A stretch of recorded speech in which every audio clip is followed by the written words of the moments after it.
Эгемендүүлүккө 30 жыл. Кыргызстан көз карандыстыгын майрамдады. Кыргыз-тажик чегарасынын 50%дан ашык жери такталды. Лейлектин Максат айылында 84 үй бүлөгө жаңы үй тургузулуп пайдаланууга берилди. Парламенттик шайлоого катышуу ниетин 38 партия билдирди.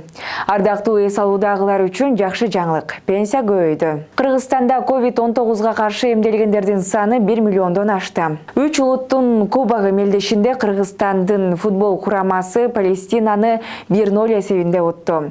Жуманын эң маанилүү окуялары менен эфирде аптагымы. Саламатсыздарбы? Кыргызстан эгемендүүлүгүн майрамдады. Көз карандыстыктын 30 жылдыгына карата Борбордук ала тоо аянтында аскердик парад өттү. Ага күч түзүмдөрүнүн 2000дей өкүлү катышты. Парадда Коргоо министрлигинин, УКМКнын чегара кызматынын, Улуттук гвардиянын, абада коргонуу күчтөрүнүн, өзгөчө кырдаалдар министрлигинин, Ички иштер министрлигинин кызматкерлери басып өттү. Иш-чарага президент Садыр Жапаров катышып, кыргызстандыктарды куттуктады. Ал өз сөзүндө жакынкы 5 жыл аралыгында өнүккөн өлкө курарын, жарандардын жашоо шартын жакшыртып, алардын укуктарын ар тараптан корголуучу система түзүлөрүн билдирди. Андан соң аянттан аскер техникалары жүрүш жасады. Алар 5 колоннадан турган танкалар, сооттолгон техникалар, артиллерия, пилотсуз башкарылуучу учактар болду. Парадды Коргоо министри Талайбек Өмүралиев жетектеди. Жүрүштү спортчулар, искусство ишмерлери, мугалимдер, дарыгерлер улантып, миңдеген элдин алдында басып өтүштү. Ал эми кечинде театрлаштырылган оюн зооктор жана концерттик программа тартууланып, салют менен жыйынтыкталды. Жакынкы 5 жыл аралыгындагы мамлекеттик саясий жаңыланган, өнүккөн Кыргызстанды курууга, жарандардын өлкөгө ишенимин, ичара биримдигин арттырууга, элдин жаратмандык активдүүлүгүн жогорулатууга, ошондой эле жарандардын жашоо шартынын сапатын жакшыртууга, укуктарынын корголушун камсыздоого багытталат. Кыргызстан менен Тажикстандын мамлекеттик чегарасынын 50дөн ашык пайызы макулдашылды. Бул тууралуу президент эгемендүүлүктүн 30 жылдыгына карата дипломатиялык миссиялардын жана эл аралык уюмдардын өкүлдөрү менен жолугушууда билдирди. Иш-чарага чет өлкөнүн элчилери жана эл аралык уюмдардын 50дөн ашуун жетекчилери катышты. Тажикстан менен чегара маселесинин жыйынтыгын чыгарыш үчүн кыргыз-тажик өкмөттөрү саясий чечим кабыл алып, бири-бирин сыйлоо жана урматтоо принцибинин негизинде сүйлөшүүлөрдү улантышыбыз зарыл, деди Жапаров. Кыргыз-тажик мамлекеттик чегарасын делимитациялоо жана демаркациялоо боюнча тиешелүү топтор эки өлкөдө алмак-салмак жолугушууларды өткөрүүдө. Акыркы жолугушуу Дүйшөмбү шаарында 4-9 август күндөрү өттү. Буга чейин акыркы 3 айда эки өлкө тактала элек чегарасынан 40 чакырым боюнча жумушчу топ орток пикирге келип, кол коюлганы маалымдалган. Президент Садыр Жапаров Баткен облусуна 2 күндүк иш сапар менен барды. Мамлекет башчы Лейлек районунун Максат айылындагы 84 үй бүлөгө берилген жаңы үйлөр менен таанышып, жергиликтүү эл менен жолукту. Жапаров өкмөт мындан ары да аймакка жардам улантарын, таза суу, жол, бейтапкана, бала бакча маселелерин чечүү үчүн бардык аракеттерин жасаларын айтты.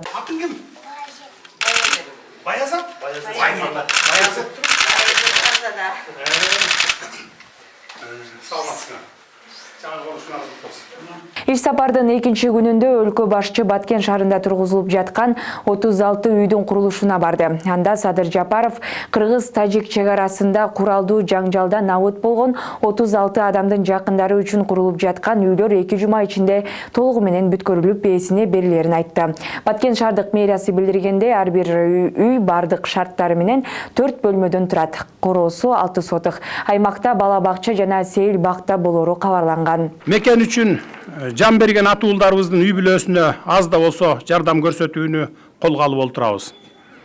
Жабыркаган үйлөрдүн ордуна заманбап шарттары менен үйлөр курулду. Айылдардагы бир топ чечилбей турган маселелер, социалдык маселелер четтен чечилип жатат. Таза суу, жол, ФАП, мектеп, бала бакча жана башка элеттиктер үчүн эң керектүү делген шарттардын түзүлүшүн камсыз кылууга аракет көрүп жатабыз.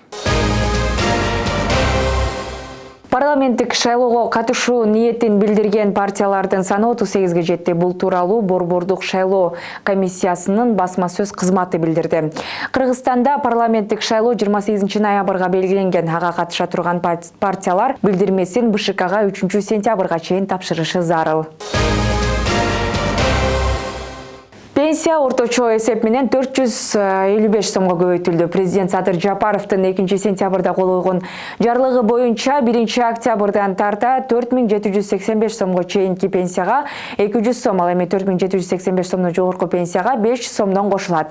Көбөйтүлгөндөн кийин өлкөдө пенсиянын орточо көлөмү 6248 сом болот. 715,5 миң пенсионердин акчасын көбөйтүүгө республикалык бюджеттен 154,3 миллион сом, ал эми пенсиялык фонддон 830,6 миллион сом талап кылынат. Социалдык фонд билдиргендей, Кыргызстанда бүгүнкү күндө эң аз пенсия 700 сом, ал эң көбү 145 миң сом.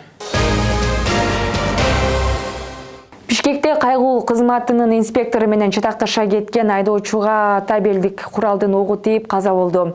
Милициянын маалыматына караганда, окуя 27 август күнү кечки саат 9:30 Жибек жолу Гоголь көчөсүнүн кесилишинде болгон. Анда Toyota RAV4 унаасы менен каршы тилкеде келе жаткан айдоочуну инспектор токтоткон. Протокол толтурулуп жаткан маалда милиционер менен айдоочунун ортосунда пикир келишпестик орун алып, инспектор табелдик тапанчадан ок чыгарган. Кырсык болгон жерге тез жардам кызматы келип, бирок жаракат алган адамдын өмүрүн сактап калуу мүмкүн болгон эмес. Каза болгон жаран 32 жаштагы Чыңгыз Абдыраев экени аныкталды. Маркумдун достору билдиргендей, ал жакында эле үйлөнгөн, уна жууган жай иштетип келген. Аталган факт боюнча бийликтен аша чаап колдонуу беренеси менен кылмыш иши козголуп, шектүү катары кенже инспектор УКМКнын тергөө абагына киргизилген. Кийинчерээк бул иш УКМКга өткөрүлүп берилип, аны атайын кызматтын башчысы Камчыбек Ташиев өз көзөмөлүнө алган. Иликтөөнүн жыйынтыгында патрулдук милиция бөлүмүнүн дагы 3 кызматкери кармалып, убактылуу кармоочу жайга киргизилди. Алар өзгөчө оор кылмышты жашырып, кызмат абалынан кыянаттык менен пайдаланган деп шектелүүдө, деп айтылат маалыматта. Учурда териштирүү иштери жүрүп жатат. Кыргызстанда коронавируска каршы эмдөөдөн өткөн жарандардын саны 1,132 миңге жакындады. Алардын 683 миңден ашууну вакцинанын биринчи дозасын алса, 449 миңге жакыны эмдөөнүн толук курсунан өткөн. Бул тууралуу маалыматты Саламаттык сактоо жана социалдык өнүктүрүү министрлигинин сайтында жарыяланды. Кыргызстанда COVID-19 вирусуна каршы эмдөө март айынын аягында башталган. Өлкөдө Кытайдын Sinopharm, Орусиянын Sputnik V вакциналары менен эмдөө жүрүүдө. Футбол боюнча 3 улуттун кубогу мелдешинде Кыргызстандын улуттук курама командасы Палестинаны 1-0 эсебинде жеңип алды. Дөлөн Өмүрзаков атындагы стадиондо болгон оюндагы жалгыз голду 25-мүнөттө Азим Азаров киргизди. Турнирге Бангладештин, Кыргызстандын жана Палестинанын футбол боюнча улуттук командалары катышууда. 5 сентябрда Палестина менен Бангладеш, 7 сентябрда Кыргызстан менен Бангладеш командалары ойнойт. Эл аралык футбол мелдеши 7 сентябрда аяктайт. Эскерте кетсек, бул жолдоштук турнир улуттук курама команданын Азия кубогу 2023 чемпионатынын тандап алуу оюндарына карата даярдыгынын алкагында өтүүдө. Аптанын өзөктүү окуялары мына ушулар болду. Башка жаңылыктарды ВБК сайтынан окуп кабардар болуп туруңуздар. Саламатта калыңыздар.